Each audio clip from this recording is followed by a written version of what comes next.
Being a student in Assamese চেনেলটোলৈ আপোনালোক সকলোকে স্বাগতম জনাইছোঁ। এই ভিডিঅ'টোত আমি ৰচনা সম্পৰ্কে আলোচনা কৰিম আৰু ৰচনাৰ বিষয়বস্তু হ'ব ক্ৰিকেট। এতিয়া ইয়াত মই মাই ফেভাৰাইট গেম অৰ্থাৎ পৰীক্ষাত এক্সামিনেশ্যনত সোধা হয় ইয়'ৰ ফেভাৰাইট গেম, মই মাই ফেভাৰাইট গেম হিচাপত মই লিখা নাই, মই ক্ৰিকেট সম্পৰ্কত লিখিছোঁ। নেক্সট ভিডিঅ'ত মাই ফেভাৰাইট গেম হিচাপে ফুটবলক লিখিম। এতিয়া ৰচনা এখন লিখাৰ আগত আমি প্ৰথমতে যিটো বিষয়ৰ ওপৰত ৰচনা লিখিবলৈ দিয়া হয় তাৰ ওপৰত মনতে চিন্তা কৰি কথাখিনি এৰেঞ্জ কৰি ল'ব লাগে। অৰ্থাৎ কোনখিনি আমি ইন্ট্ৰডাকশ্যনত লিখিম মানে আৰম্ভণিত লিখিম, কোনখিনি আমি মেইন বডিত লিখিম আৰু কোনখিনি কনক্লুজন বা সমাপ্তিত আমি লিখিম আৰু তাৰপিছতে লিখা আৰম্ভ কৰিব লাগে। এতিয়া ইয়াত মই ৰচনাখন এটা কোটেৰে আৰম্ভ কৰিছোঁ। যদি আপোনাৰ এটা বিষয়ত ৰচনা লিখিবলৈ দিছে আৰু সেই তাৰ লগত জড়িত কিবা যদি কোট বা প্ৰভাৱ যদি মনত থাকে তেতিয়াহ'লে সেয়াৰে আপুনি ষ্টাৰ্ট কৰিব পাৰে ৰচনাখন। মই ইয়াত কোট এটাৰে লিখিছোঁ, সেইটো হৈছে ৰাহুল দ্ৰাবিড়ে কৈছে, you don't win or lose the games because of 11 you select, you win or lose with what those 11 do in the field. মানে ইয়াত ৰাহুল দ্ৰাবিড়ে কৈছে যে এটা ক্ৰিকেট টীমত 11জন খেলুৱৈ থাকে আৰু সেই 11জন খেলুৱৈ নিৰ্বাচন কৰাৰ ওপৰত নিৰ্ভৰ নকৰে যে খেলাখন জিকিব নে হাৰিব। অৰ্থাৎ সেই নিৰ্বাচনৰ ওপৰত, সেই প্লেয়াৰ কেইজনৰ ওপৰত নিৰ্ভৰ নকৰে। সেই প্লেয়াৰ কেইজনে ফিল্ডত গৈ প্লে'গ্ৰাউণ্ডত লৈ কেনেকুৱা খেলিব, তাত গৈ কি কৰে তাৰ ওপৰতহে নিৰ্ভৰ কৰিব খেলাখন জিকিব নে হাৰিব। এতিয়া বুজি পাইছে বুলি ধৰিছোঁ। ইন্ট্ৰডাকশ্যন আৰম্ভণি কৰিছোঁ মই। Cricket is one of the most popular outdoor games. বহুত পপুলাৰ জনপ্ৰিয় আউটড'ৰ গেমছ আছে, তাৰ ভিতৰত ক্ৰিকেটো এটা অন্যতম বা ক্ৰিকেটো এটা। এতিয়া আউটড'ৰ গেমছ মানে যিটো বাহিৰত খেলা হয়, প্লে'গ্ৰাউণ্ডত খেলা হয়, আৰু ইনড'ৰ মানে যিটো ভিতৰত খেলা হয়। এতিয়া ক্ৰিকেটটো এটা আউটড'ৰ গেমছ আৰু এইটো মষ্ট পপুলাৰ বুলি কৈছোঁ, one of the most popular outdoor games. সেইকাৰণে ওৱান অফৰ পিছত যিহেতু ওৱান অফৰ পিছত গেমছ হৈছে, এইকাৰণে যে ইয়াত বহুত আউটড'ৰ গেমছৰ ভিতৰত এটাক বুজোৱা হৈছে, ক্ৰিকেটক বুজোৱা হৈছে। সেইকাৰণে cricket is one of the most popular outdoor games হৈছে। তাৰপিছত লিখিছোঁ played in many countries of the world. বিশ্বৰ বহুত দেশত ইয়াক খেলা হয়। তাৰপিছত ইট ইজ ভেৰি পপুলাৰ, এইটো বহুত জনপ্ৰিয় হয় ইন আৱাৰ কাউণ্ট্ৰি, আমাৰ দেশতো, অৰ্থাৎ আমাৰ দেশতো, ইন এডিশ্যন বা অলছ', যে এইটো আমাৰ দেশতো বহুত জনপ্ৰিয় হয়। তাৰপিছত লিখিছোঁ it has a great impact মানে প্ৰভাৱ, ইয়াৰ এটা বহুত বেছি এটা প্ৰভাৱ আছে, জোৰদাৰ প্ৰভাৱ এটা আছে অন এভৰি ছেকশ্যন অফ পিপল, প্ৰত্যেকটো ছেগমেণ্ট অফ পিপল, আমাৰ সমাজত বাস কৰা প্ৰতিটো শ্ৰেণীৰ মানুহক ওপৰত ইয়াৰ প্ৰভাৱ আছে। এতিয়া মই যিহেতু কৈছোঁ এভৰি ছেকশ্যন অফ পিপল, কেনেকুৱা ধৰণৰ ছেকশ্যন, সেয়া ৰিচ অৰ প'ৰ, কোনোবা ধনী হ'ব পাৰে, দুখীয়া হ'ব পাৰে, তাৰ ওপৰতো প্ৰভাৱ আছে।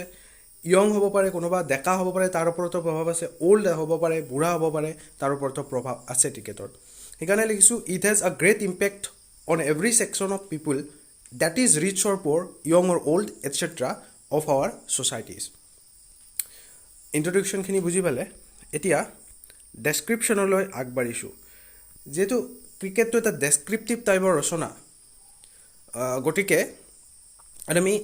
ডেছক্ৰিপশ্যন লিখিব লাগিব, অৰ্থাৎ ক্ৰিকেটৰ ওপৰত আমি ডেছক্ৰিপশ্যন এটা দিব লাগিব। Generally cricket is played in a big open playground, যে সাধাৰণতে ক্ৰিকেট ইজ প্লেড, ক্ৰিকেট খেলা হয়, ক'ত খেলা হয়, in a big open playground, এখন ডাঙৰ খোলা প্লে'গ্ৰাউণ্ডত খেলা হয়, অ'পেন প্লে'গ্ৰাউণ্ডত খেলা হয়। ইয়াৰ পিছত দেয়াৰ আৰ 2 টিমছ, দুটা টীম থাকে, উইথ 11 প্লেয়াৰ্ছ, 11জন প্লেয়াৰৰ সৈতে, ইচ প্ৰত্যেকতে, অৰ্থাৎ দুটা টীমতে 11জনকৈ খেলুৱৈ থাকে। ইন এ মেটছ, এখন খেলাত, ঠিক আছে, এখন মেটছত দুটা টীমত 11জনকৈ প্লেয়াৰ থাকে। And each team has 1 captain, আৰু প্ৰতিটো টীমৰে এজনকৈ কেপ্টেইন থাকে। মই ইয়াত ইচ টিম লিখিছোঁ, ইচ টিমছ লেখা নাই, ঠিক আছে। মই কৈছোঁ ইয়াত মই ইচ টিম লিখিছোঁ, ইচ টিম এইকাৰণে লিখিছোঁ, ইচটো ছিংগুলাৰ, আৰু সেইকাৰণে তাৰ লগত যিটো নাউন আহিব সেইটো কি হ'ব, ছিংগুলাৰ হ'ব। গতিকে ইচ টিম হেজ 1 কেপ্টেইন, সেইকাৰণে ভাৰ্বটো কি হৈছে, ছিংগুলাৰ হৈছে, হেজ হৈছে। তাৰপিছত the game is conducted by 2 umpires, the game is conducted by 2 umpires, দুটা আম্পায়াৰৰ দ্বাৰা এই খেলাখন কণ্ডাক্ট কৰা হয়, পৰিচালনা কৰা হয়। নাও এ ডেজ, আজিকালি there is a third umpire আজিকালি এজন কি থাকে থাৰ্ড এম্পায়াৰ থাকে হু ষ্টেজ এই থাৰ্ড এম্পায়াৰজনৰ কথা কৈছোঁ হু ষ্টেজ অফ দি ফিল্ড অৰ্থাৎ যিয়ে ফিল্ডত নাথাকে গ্ৰাউণ্ডত নাথাকে ফিল্ডৰ বাহিৰত থাকে উইথ নিউ টেকন'লজিজ নতুন টেকন'লজিৰ সৈতে ইন অৰ্ডাৰ টু মিনছ উদ্দেশ্যে কিবা এটা উদ্দেশ্যে বা with a view to in order to help the on field umpires যিবিলাক গ্ৰাউণ্ডত থকা এম্পায়াৰ্ছ আছে ফিল্ডত থকা এম্পায়াৰ্ছ আছে অৰ্থাৎ অন ফিল্ড আম্পায়াৰ্ছ সেই আম্পায়াৰ্ছবিলাকক হেল্প কৰাৰ কাৰণে কি ক্ষেত্ৰত হেল্প কৰিব টু টেক টাফ ডিচিশ্যনছবিলাকত হেল্প কৰাৰ কাৰণে কেনেকুৱা ধৰণৰ টাফ ডিচিশ্যন আউট হৈছে নে হোৱা নাই বা 6-4 এইবিলাক হৈছে নে হোৱা নাই এনেকুৱা ধৰণৰ টাফ ডিচিশ্যন যিবিলাক সেইবিলাক লোৱাৰ ক্ষেত্ৰত এতিয়া the required equipments to play cricket the required equipments প্ৰয়োজনীয় ইকুইপমেণ্টছবিলাক সঁজুলিবিলাক টু প্লে ক্ৰিকেট খেলাৰ কাৰণে মানে ইয়াত ক'ব বিচাৰিছে the required equipments R required প্ৰয়োজনীয় ইকুইপমেণ্টছবিলাক হ'ল বেট ষ্টাম্পছ বল গ্লোভছ হেলমেটছ এটচেট্ৰা আৰু বিভিন্ন ধৰণৰ ইকুইপমেণ্ট লাগে লিখিব পাৰে এইবিলাকো যিহেতু কম ৱৰ্ডৰ ভিতৰত আমি শেষ কৰিব লাগিব গতিকে যিমান কম ৱৰ্ডত লিখিব পাৰি চেষ্টা কৰা হৈছে এতিয়া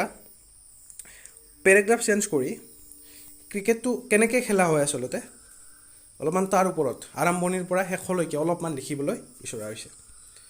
এট দ্য বিগিনিং মানে আৰম্ভণিতে অফ দ্য গেম খেলখনৰ আৰম্ভণিতে দ্য আম্পায়াৰ কণ্ডাক্টছ এ টছ আম্পায়াৰজনে এটা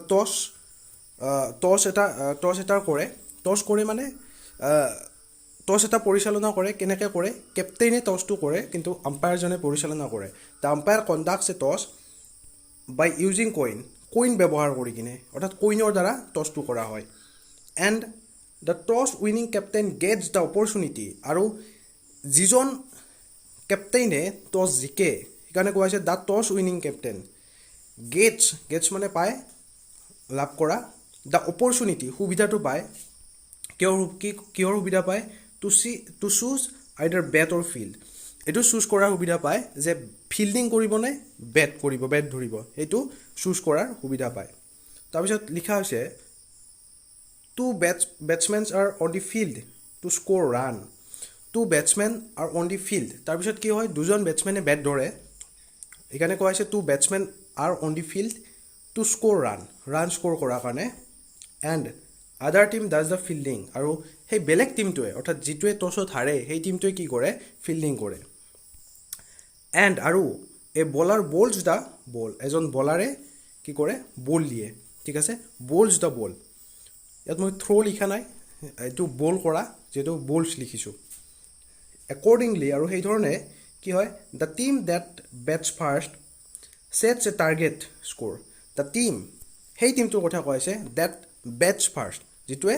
প্ৰথমে বেট ধৰে ছেটছ এ টাৰ্গেট এটা টাৰ্গেট স্ক'ৰ এটা ছেট কৰে এণ্ড দ্য আদাৰ ছাইড শ্বুড চেজ ডাউন দ্য ছেইম আৰু সেই আদাৰ ছাইডটোৱে যিটোৱে ফিল্ডিং কৰে সেই ছাইডটোৱে কি কৰিব লাগে চেজ ডাউন কৰিব লাগে অৰ্থাৎ সেই যিটো ৰান স্ক'ৰ টাৰ্গেট স্ক'ৰ সেইটো পিছা কৰিব লাগে if the team chases down the score যদি টিমটোৱে কি কৰে সেই স্ক'ৰটো চেজ কৰিব পাৰে দে উইন সিহঁতে জিকে ইফ দ্য স্ক'ৰ আৰু যদি স্ক'ৰটো অফ বোথ ছাইডছ দুয়োটা ছাইডৰ স্ক'ৰটো আৰু ইকুৱেল সমান হয় তেতিয়া কি হয় এটা ফাইনেল অভাৰ হয় সেইটো কল দ্য ছুপাৰ অভাৰ সেইটোক ছুপাৰ অভাৰ বুলি কোৱা হয় ইয়াত মই ফাইনেল অভাৰৰ কথা কৈছোঁ যে ফাইনেল অভাৰটো কি কল দ্য ছুপাৰ অভাৰ সেইটোক ছুপাৰ অভাৰ বুলি কোৱা হয় ফাইনেল অভাৰৰ ইনফৰমেশ্যন দিছোঁ ইপিনে ইয়াত কি হৈছে A final over is played এটা ফাইনেল অভাৰ খেলা হয় বাই বোথ ছাইডছ দুয়োটা ছাইডৰ দ্বাৰা মানে দুয়োটা পাৰ্টিয়ে খেলে and consequently the result come out আৰু সেইধৰণে কি কোৱা হয় ৰিজাল্টটো ওলাই আহে অৰ্থাৎ আমি ৰিজাল্টটো পাওঁ তাৰপিছত ক্ৰিকেটৰ বিভিন্ন ধৰণৰ ফৰ্মেট আছে তাৰ এটা পেৰেগ্ৰাফ বনাইছোঁ ভেৰিয়াছ ফৰ্মেটছ অফ ক্ৰিকেট এতিয়া ভেৰিয়াছ ফৰ্মেটছ অফ ক্ৰিকেট জানেই আপোনালোকে T20 আছে ODI আছে সেইখিনিয়ে লিখিছোঁ ইয়াত ইট হাজ মেইনলি 3 ফৰ্মেটছ ইয়াৰ প্ৰধানতঃ 3টা ফৰ্মেট আছে T20 ODI one day international and test এতিয়া T20ত কি হয় T20 ইজ প্লেড ফৰ 20 অভাৰ্ছ 20 অভাৰৰ কাৰণে খেলা হয় বাই ইচ টিম প্ৰত্যেকটো টিমে 20 অভাৰকৈ খেলে সেইকাৰণে বাই ইচ টিম লিখিছোঁ one day international that means ODI is played for 50 over by each team আৰু ওৱান ডে ইণ্টাৰনেশ্যনেলত 50 অভাৰকৈ খেলে প্ৰতিটো টিমে তাৰপিছত লিখিছোঁ the test format is played for 5 days আৰু টেষ্ট ফৰ্মেটবিলাক 5 দিনৰ কাৰণে খেলা হয় বাই দ্য টু টিমছ দুটা টিমে 5 দিনৰ কাৰণে খেলে ইয়াত ইচ নহয় প্ৰত্যেকে 5 দিনৰ কাৰণে নহয় দুটা টিমে 5 দিনৰ কাৰণে খেলে with at least 90 over per day আৰু অতি কমেও 90 অভাৰ এদিনত এতিয়া the matches are played by following the rules of International Cricket Council ICC the matches are played এই মেচবিলাক খেলা হয় by following the rules কি কয় ৰুল মানি পেলাই ৰুল ফলো কৰি পেলাই কাৰ rule of International Cricket Council ICCয়ে ইণ্টাৰনেশ্যনেল ক্ৰিকেট কাউন্সিলে বান্ধি দিয়া ৰুলবিলাক মেইনটেইন কৰি পেলাই খেলে ইয়াৰ পিছৰ পেৰাগ্ৰাফটোত কৈছোঁ where it is played এইটো ক'ত খেলা হয় where it is played means ইয়াৰ হিষ্টৰিকেল বেকগ্ৰাউণ্ডখিনি ঠিক আছে হিষ্টৰিকেল বেকগ্ৰাউণ্ড এতিয়া হিষ্টৰিকেল বেকগ্ৰাউণ্ডখিনি এনেকুৱা যে cricket is originally a British game এইটো এটা অৰিজিনেলি ব্ৰিটিছ গেম আমি ব্ৰিটিছৰ পৰা শিকিছোঁ এই গেমটো দ্য ফাৰ্ষ্ট গেমছ আৰু প্ৰথম গেমছ অফ ক্ৰিকেটৰ যিটো প্ৰথম গেম খেলা হৈছিল were played in the 16th century in ইংলেণ্ডত খেলা হৈছিল 16 শতিকাত ইংলেণ্ডত খেলা হৈছিল প্ৰথম খেলাখন and are the national sport of England আৰু এইটো ইংলেণ্ডৰ নেশ্যনেল স্পৰ্ট হয় ৰাষ্ট্ৰীয় খেলা ইংলেণ্ডৰ তাৰপিছত cricket is very popular in আদাৰ কাউণ্ট্ৰিজ এই বেলেগ বেলেগ দেশতো বহুত পপুলাৰ হয় কোনবিলাক like England Australia Sri Lanka Pakistan West Indies Bangladesh South Africa এই সকলোতে popular many countries of the world চ' ৱৰ্ল্ডৰ বিভিন্ন দেশত ইয়াক খেলা হয় আৰু ই পপুলাৰ আচলতে তাৰপিছত কনক্লুজন ইয়াত আৰু বহুত কথা সোমাব পাৰি কিন্তু যিহেতু কম ৱৰ্ডৰ ভিতৰত লিখিব লাগে মই কম ৱৰ্ডৰ ভিতৰতে লিখিবলৈ যত্ন কৰিছোঁ এতিয়া কনক্লুজনটোত লিখিছোঁ ইট ইজ এ গেম এইটো এটা গেম হয় এইটো এটা স্পৰ্ট হয় it is a sport played by every people সকলো মানুহে খেলে sprightly mean with full of energy মানে উইথ ফুল অফ জয় বুলি ক'ব পাৰে আনন্দৰে খেলে উৎসাহেৰে খেলে it is a game played by every people sprightly which keeps their body and mind healthy যিয়ে সিহঁতৰ কি কৰে বডি আৰু মাইণ্ড দুয়োটাই কি কৰে হেল্ডি কৰি ৰাখে স্বাস্থ্যৱান কৰি ৰাখে ইন ইণ্ডিয়াটো আমাৰ ভাৰততো এভৰি চাইল্ড প্লেজ দিছ গেম সকলো চিলড্ৰেনে কি কৰে এই গেমটো খেলে এই স্পৰ্টটো খেলে ইন দ্য অ'পেন ফিল্ড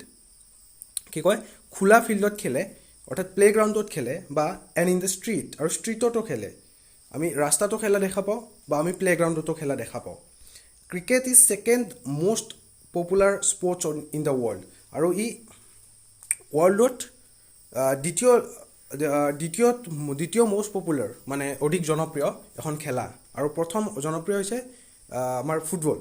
দ্বিতীয় জনপ্ৰিয় হৈছে ক্ৰিকেট therefore সেয়েহে it could be considered as one of the most significant ways it could be considered ইয়াক কনচিডাৰ কৰিব পৰা যায় ইয়াক বিবেচনা কৰিব পৰা যায় as one of the most significant ways ইয়াতো লিখিছোঁ one of ৰ পিছত যিটো এই লিখিছোঁ এইটো ways লিখিছোঁ মই way লিখা নাই ইয়াত ঠিক আছে প্লুৰেল লিখিছোঁ most significant ways এটা বহুত গুৰুত্বপূৰ্ণ এটা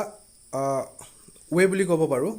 of representing the country to across the globe আমাৰ কাউণ্ট্ৰিখন আমাৰ দেশখন ৰিপ্ৰেজেণ্ট কৰাৰ কাৰণে আমাৰ পৃথিৱীত গোটেই বিশ্বতে আমাৰ যাতে কাউণ্ট্ৰিখন আমি ৰিপ্ৰেজেণ্ট কৰিব পাৰোঁ তাৰ কাৰণে এটা আমাৰ সুবিধা বুলি কোৱা হৈছে এই ক্ৰিকেটটো যিহেতু আমি আমাৰ দেশক প্ৰতিনিধিত্ব কৰিব পাৰোঁ ক্ৰিকেট খেলি কিনে আৰু আমাক দেশক পৰিচয় কৰাই দিব পাৰোঁ সুনাম কঢ়িয়াই আনিব পাৰোঁ সেইকাৰণে কোৱা হৈছে যে therefore it could be considered as one of the most significant ways of representing the country to across the globe আশা কৰিছোঁ ৰচনাখন বুজি পাইছে ইয়াত বহুত কথা লিখিব লগা থাকে আপোনালোকে আৰু ইমপ্ৰুভ কৰি লওক ইয়াৰ পিছত বিভিন্ন ধৰণৰ পাৰ্ট আহিব তাত পৰীক্ষাত যিবিলাক সুধি থকা হয় সেইবিলাক ৰচনা আমি শিকিম গতিকে এই ভিডিঅ'টোত ইমানেই ভিডিঅ'টো ভাল পালে লাইক শ্বেয়াৰ কমেণ্ট কৰিব ধন্যবাদ